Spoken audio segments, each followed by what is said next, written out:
Selamat datang di channel Cerita Cinta. Channelnya cerita cinta romantis. Sebelum lanjut, mohon dukungannya dengan like dan subscribe dulu. Pembalasan istri tersakiti, bagian 20. Di sekolah langit, sudah banyak murid dan juga para orang tua berkumpul. Di sana tengah mengadakan acara, dalam rangka menyambut Hari Ibu seluruh Indonesia. Aiman, Nando, Bayu, Kiara, Fatih dan juga Elsa turut hadir dalam acara tersebut.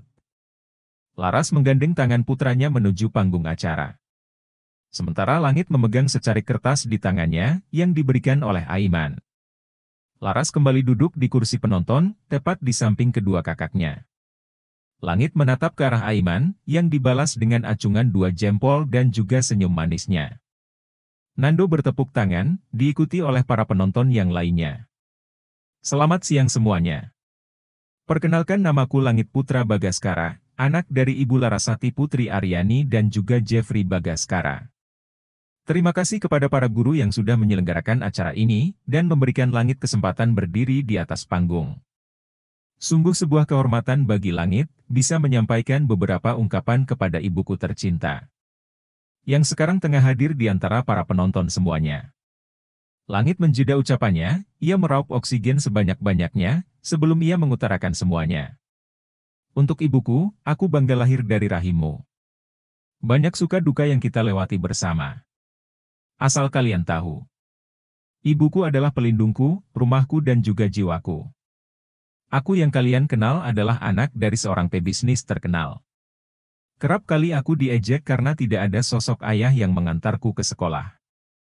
Tidak apa, aku masih memiliki seorang ibu yang tangguh tanpa kenal lelah, memberikan yang terbaik untuk anaknya.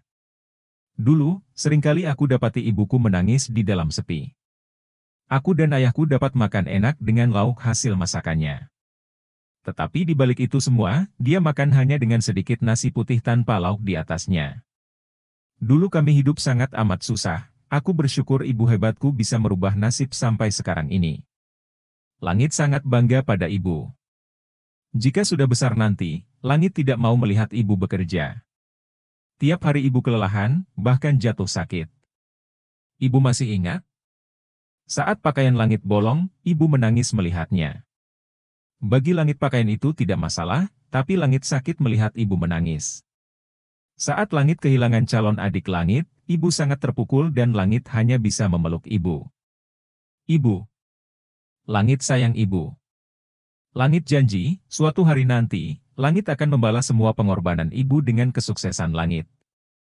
Selamat Hari Ibu, untuk ibu terhebatku dan selamat ulang tahun. Semoga ibu senantiasa diberkahi dalam segala urusannya. Langit mengusap air matanya yang terus berjatuhan. Masih banyak yang akan ia sampaikan, tetapi ia tidak kuat lagi. Prok, prok, prok. Semua penonton berdiri memberikan tepuk tangan. Laras berlari ke arah panggung memeluk putranya. Tenggorokannya terasa begitu tercekat, tak bisa ia berkata apa-apa lagi, selain menangis di dalam dekapan putranya. Begitu ternyuhnya hati seorang ibu, mendengar beberapa ucapan tulus dari anaknya. Tak pernah Laras sangka, bahwa Langit melihat semua kesedihannya. Sebagian banyak orang terharu, melihat ibu dan anak yang kini tengah berpelukan. Kebanyakan dari mereka, berasal dari orang kaya seperti pebisnis, pejabat dan abdi negara. Mendengar sebagian kisah Langit, yang seringkali diajak tak memiliki ayah. Pandangan mereka seketika berubah menjadi rasa iba, karena kerasnya kehidupan Langit dan Laras. 2 bulan kemudian. Dari kota yang berbeda, beberapa pria berbaju hitam menyeret paksa Tuti yang memberontak. Sementara Jeffrey sedang memelas pada salah seorang petugas ban, yang akan menyita rumah yang baru saja dibelinya. Setelah semua hartanya dijual oleh Laras, Jeffrey terpaksa membeli rumah yang sederhana, untuknya dan juga ibunya tinggali. 1 minggu setelah kebebasan Tuti, Jeffrey dipecat dari perusahaannya, karena terbukti menggelapkan sejumlah dana yang tidak sedikit. Uang yang seharusnya Jeffrey gunakan, untuk membayar hutangnya dibawa dan ia pergi. Entah kemana wanita yang selalu ia banggakan menghilang. Dari bulan pertama, Jeffrey tidak membayar sepeser pun. Pihak bank memberikan keringanan di bulan berikutnya, tetapi Jeffrey kembali tidak membayarnya, karena uangnya dibawa kabur. Sekaligus ia tidak memiliki harta yang bisa dijadikan sebagai jaminan. Pak, tolong berikan saya keringanan lagi, Pak. Saya janji akan membayar semua hutang-hutang saya. Jeffrey memohon pada pria yang tengah berdiri dari hadapannya. Mohon maaf. Dari pihak bank, sudah memberikan keringanan sebelumnya. Tetapi, Anda tidak membayarnya kembali. Perlu diketahui, rumah yang sekarang disita pun masih tidak cukup untuk menebus hutang, Pak Jeffrey. Anda juga harus mengganti kekurangannya. Jika memang ingin keringanan, jaminannya apa? Anda sudah tidak bekerja, tegas petugas bank. Tolonglah, Pak. Kami mau tinggal di mana kalau rumah ini disita, tolong kasihanilah kami. Tuti memasang wajah memelas, namun tidak mampu menggetarkan hati petugas bank. Petugas bank dan juga anak buahnya pergi melenggang begitu saja, meninggalkan Tuti yang tengah meraung. Wah, aku jatuh miskin, huhuhu. Tubuh Tuti merosot dan menunduk menatap tanah yang berada di bawah tubuhnya. Sabar, Bu. Jeffrey akan mencari pekerjaan lagi, mungkin ini karma untuk kita. Karena sudah menyengsarakan Laras, ucap Jeffrey pelan. Ini semua gara-gara Laras. Geram Tuti mengepalkan tangannya. Sudahlah, Bu, sudah cukup. Semua rasa susah kita rasakan. Jangan menyalahkan lagi orang lain, aku tidak mau menderita lagi. Ucap Jeffrey pasrah. Tidak bisa. Ini semua gara-gara wanita sialan itu. Aku akan membalas semua perbuatannya, Tuti tetap kukuh dengan amarahnya. Kalau ibu masih tetap membenci Laras, terserah ibu. Lebih baik aku cari pekerjaan, aku akan mencari papa dan meminta maaf padanya. Ibu tinggal pilih, mau hidup lebih sengsara lagi, atau tetap mempertahankan ego ibu? Jeffrey sudah tak bisa lagi berkata-kata. Tujuannya adalah menemui ayahnya, dan meminta maaf padanya. Kita ambil hak kita, Jeffrey. Pekik Tuti murka. Kalau ibu bicara tentang hak, lebih baik ibu cari Dania yang sudah membawa semua uang yang aku miliki. Apa yang Laras ambil, sudah seharusnya menjadi haknya dan hak anakku. Justru aku menyesal, telah menyiapkan mereka dan mendengarkan ibu. Coba ibu pikir baik-baik, Dania selalu meminta uang yang banyak saat aku masih bekerja, sampai aku korupsi di kantorku sendiri. Setelah aku membayar semua persiapan pernikahan seperti apa yang ibu mau. Tapi apa balasannya?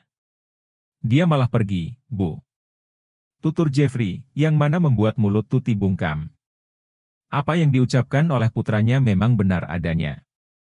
Akan ku cari Dania sampai ke ujung dunia, akan kurebut kembali semuanya tanpa tersisa. Batin Tuti membuncah. Tak ingin berdebat lagi dengan ibunya, Jeffrey lebih memilih menyeret kopernya dan mencari angkutan umum. Tak peduli ibunya mau ikut atau tidak, yang pasti ia ingin segera menemui ayah dan kakaknya. Untuk meminta maaf sekaligus meminta bantuan. Ia cukup sadar atas apa yang dilakukannya pada Laras. Air matanya mengalir deras, kala ingatannya berputar pada masa lalu. Maafkan aku, maaf. Lirih Jeffrey membatin. Sejatinya, harta memang tidak sepenuhnya membuat manusia bahagia. Nyatanya manusia banyak yang hilang arah karena harta. Hiduplah dengan sederhana, jangan terlalu berlebihan ataupun tamak. Tuhan tidak menyukai manusia yang serakah. Laras dan Zoya membuat kolaborasi di bidang fashion, tidak ingin hanya membuka usaha di bidang kuliner saja. Laras ingin melebarkan sayapnya dengan membuka usaha baru. Dengan begitu ia bisa menjamin masa depannya, dan juga masa depan langit. Sejak insiden kejadian tempo hari, baik Aiman maupun Bayu, sama-sama melindungi Laras. Dengan mengawasinya lewat bodyguard, yang sudah dibayar tanpa sepengetahuan Laras dan Langit. Zoya merupakan desainer yang handal, dia akan membuka butik. Khusus pakaian nuansa Islam, seperti yang selalu dikenakan oleh Laras. Macam-macam desain sudah ia perlihatkan, dan sebagian sudah mulai diproduksi. Tentu saja Zoya mendesain bajunya sendirian, Laras memiliki bakat dalam bidang menggambar. Yang bisa ia tuangkan dalam ide bisnis barunya. Langit dan Elsa akan menjadi model pakaian anak Islami nantinya. Mereka berdua memiliki wajah yang bersih dan juga menawan, sehingga baju apapun yang dipakainya, akan terlihat menarik di mata para konsumen. Di balik usaha Laras dan Zoya, ada satu orang pria yang mendukung penuh untuk kemajuan keduanya. Dialah Aiman, sponsor pertama yang memberikan modal, sekaligus menjadi model untuk pakaian pria. Tak mau kalah dengan Aiman, Nando pun menawarkan diri untuk menjadi model yang disetujui oleh Laras, meskipun Zoya kurang setuju. Bayu dan Kiara mendukung dari belakang. Keduanya tengah fokus program hamil, sehingga tidak bisa ikut bergabung seperti yang lainnya. Ras, sepertinya beberapa baju sudah selesai dijahit. Begitu pakaian anaknya sudah lengkap semua, kita akan melakukan pemotretan. Ucap Zoya senang. Baiklah, kau atur semuanya ya. Di restoran akan ada menu baru, dan rencananya siang ini aku akan ke sana. Kalau ada apa-apa atau perlu apapun kabari aku, ucap Laras. Oh, sip deh kalau begitu mah. Bersinarlah sampai mantan suami menatap nanar, ahai. Laras semakin di depan sekarang mah Zoya tergelak melihat wajah salah tingkah Laras. Aiman tengah sibuk dengan pekerjaannya di kantor. Ia juga sudah jarang sekali bertemu dengan Langit maupun Laras. Nesi datang menenteng kotak makanan, yang sengaja ia bawa untuk Aiman. Sejak kepergian kakaknya, Nesi selalu berusaha mendekati Aiman. Walaupun tidak pernah digubris sama sekali oleh Aiman. Tok tok tok. Masuk. Sahut Aiman dari dalam. Kriet. Aiman tak melepaskan pandangannya dari layar laptop miliknya. Nesi berjalan lenggak-lenggok, sesekali mengibaskan rambutnya. Seperti biasanya, ia memakai pakaian minim. Dengan tujuan, Aiman akan menyukainya kalau bisa menerkamnya di atas peraduan, begitulah hayalan gila seorang Nesi. Kak Aiman, panggil Nesi. Mendengar suara yang familiar di telinganya, membuat Aiman berdecak kesal. Berhari-hari bertarung dengan banyaknya berkas, ditambah dengan kedatangan Nesi. Rasanya kepalanya terasa pecah kacau berserakan. Heurg, ngapain si badut datang ke kantor? Bikin mual saja, batin Aiman berontak. Tak. Nesi menyimpan bekal, yang sengaja ia bawa ke hadapan Aiman. Dia menatap mantan kakak iparnya dengan kagum. Siapa sih yang tidak tertarik dengan seorang duda kaya raya seperti Aiman? Jiwa matre Nesi pun meronta-ronta. Sialnya, Aiman sama sekali tidak pernah memperdulikannya. Seberapapun keras usahanya untuk bisa menaklukkan pria, yang ia duga sudah mati hatinya. Jangan terlalu diforsir, Kak. Ingat. Jaga kesehatan kakak, aku udah bawain makanan kesukaan Kak Aiman yang dimasak Mama. Enak loh, Kak. Cobain deh. Kata Mama, Kak Aiman jarang main ke rumah, jadi dia berinisiatif masak buat kakak. Ucap Neri selembut mungkin. Terima kasih, simpan saja. Balas Aiman, tanpa mengalihkan pandangannya. Lagi-lagi Nesi mendapatkan respon yang sama. Entah makanan yang dibawanya dimakan oleh Aiman atau tidak. Dia sama sekali tidak tahu, karena Aiman selalu menyuruhnya pulang. Kriet. Papa. Om. Teriakan antusias dari ambang pintu, membuat kedua orang di dalamnya menoleh bersamaan. Aiman menyunggingkan senyumannya, kala Elsa dan Langit yang memanggil namanya. Kedua bola mata sepasang anak kecil itu berbinar, mereka yang selalu menjadi obat kala rasa lelahnya mendera. Nesi menatap tak suka kedatangan Elsa, pasalnya gadis kecil itu tidak menyukai dirinya sejak kecil. Dulu saat Elsa dititipkan padanya, dengan spontan Nesi menjawar telinga dan juga mencubit Elsa. Hingga saat ini, Elsa selalu memasang wajah permusuhan pada Nesi. Hih, Tante Dower ngapain di sini? Sebel deh. Batin Elsa kesal. Aiman bangkit dari duduknya.